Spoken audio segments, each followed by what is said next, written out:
अस्सलाम वालेकुम वरहमतुल्लाहि वबरकातुहू। दिस इज़ अली अकबर सोडर और आज एक नए इंटरेस्टिंग टॉपिक के साथ आप सबके सामने मौजूद हूँ। वो इंटरेस्टिंग टॉपिक क्या है? Money laundering.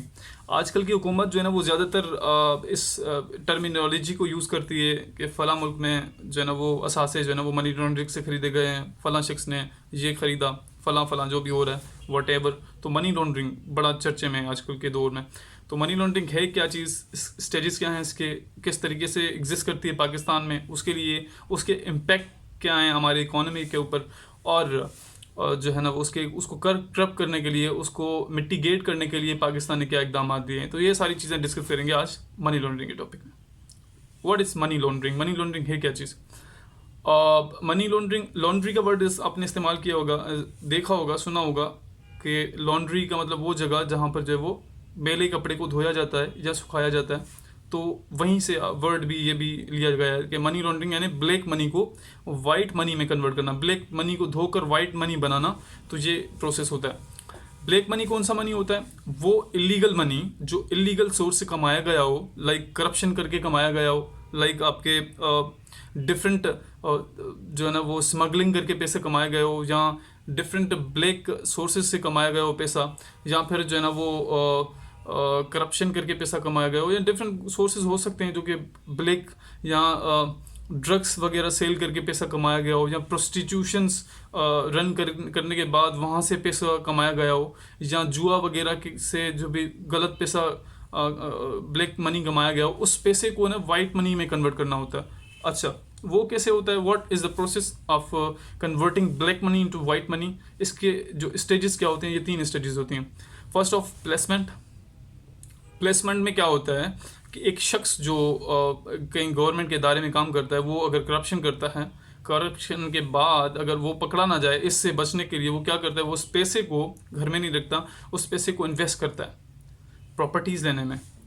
इसको उस पैसे को इन्वेस्ट करता है प्रॉपर्टी लेने में, ज़मीनें लेने में, ताकि किसी को पता ना चले कि मेरा जो सोर्स ऑफ इनकम इतना बढ़ रहा है वो क्यों बढ़ रहा है, उसकी वजह क्या है। मेरी एक गवर्नमेंट की नौकरी, तो ये सारा जो है ना वो खुशियाँ, ये प्रोस्पेरिटी जो आ रही है वो मेरे गवर्नमेंट की नौकरी से नहीं, उस सोर्स से आ रही है, ये किसी को पता ना चले। इसीलिए ये लेयरिंग का प्रोसेस होता है, जिसमें जो है ना वो शख्स उस पैसे को छुपाने के लिए वो प्रॉपर्टी परचेज करता है। सेकेंड प्रोसेस होता है लेयरिंग, प्लेसमेंट। ये तो प्लेसमेंट हो गया। लेयरिंग का मतलब ये होता है कि वो शख्स उस पैसे को फिर कन्वर्ट करता है किसी और सोर्स में। अगर उस शख्स ने एक प्रॉपर्टी खरीद की थी, उसको सेल करने के बाद उसने होटल खरीदा, तो ये एक और तरीका हो गया कि अगर कोई शख्स, अगर कोई लॉ इन्फोर्समेंट उससे पूछती है कि भाई आपके पास पैसा कहाँ से आ रहा है, तो वो ये कह सकता है कि भाई मेरे पास फ़लाँ शख्स को मैंने अपनी ज़मीन दी है, उससे पूछो कि उसके पास मेरी ज़मीन है, वो मेरी ज़मीन थी, मैंने ज़मीन अपनी बेची है, उसके बाद मैंने होटल लिए, ये असेस जो है ना मेरे पास लीगल है। तो ये एक और लेयरिंग का प्रोसेस होता है।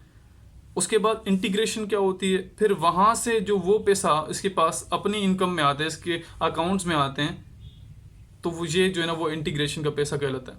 अब ये 3 जो स्टेजेस होती हैं। अब सिंपल एक और एग्जांपल मैं आप लोगों को देता हूँ।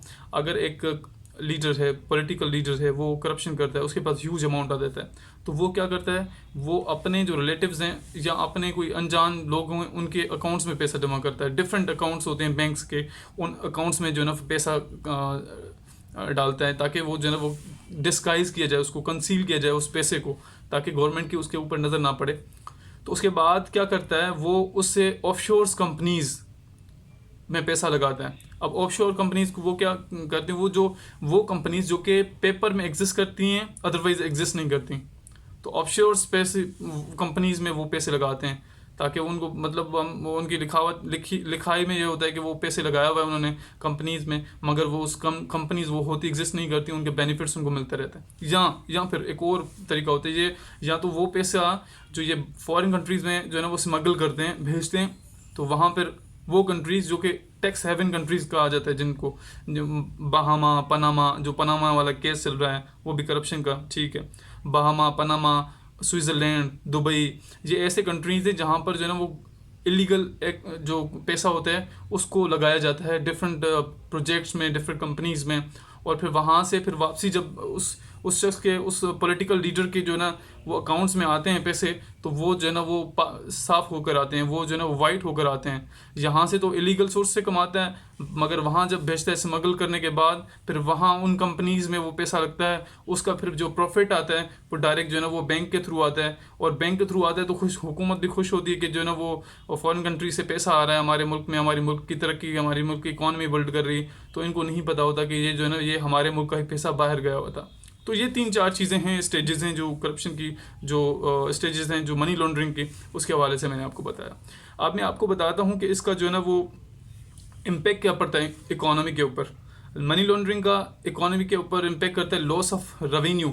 हमारा रेवेन्यू को बहुत बड़ा धचका होता है, और हमारी इन्फ्लेशन बढ़ती है, हमारे यहाँ महंगाई बढ़ती है, हमारे यहाँ गरीब ज़्यादा, गुर्बत ज़्यादा हो जाती है। तो ये जो, क्योंकि बड़ा जो करप्शन, बड़े बड़े लोग करप्शन करके पैसा बाहर भेज देते हैं, तो फिर मुल्क का जो है ना वो मुल्क को कंगला हो जाता है। तो फिर भी अल्लाह का शुक्र है, हमारे पास जो है ना वो रिसोर्सेज बहुत ज़्यादा हैं, और अल्लाह ताला का बड़ा करम है पाकिस्तान के ऊपर के जो है ना वो उसके ऊपर ये सारी ज़्यादा इम्पेक्ट नहीं करते।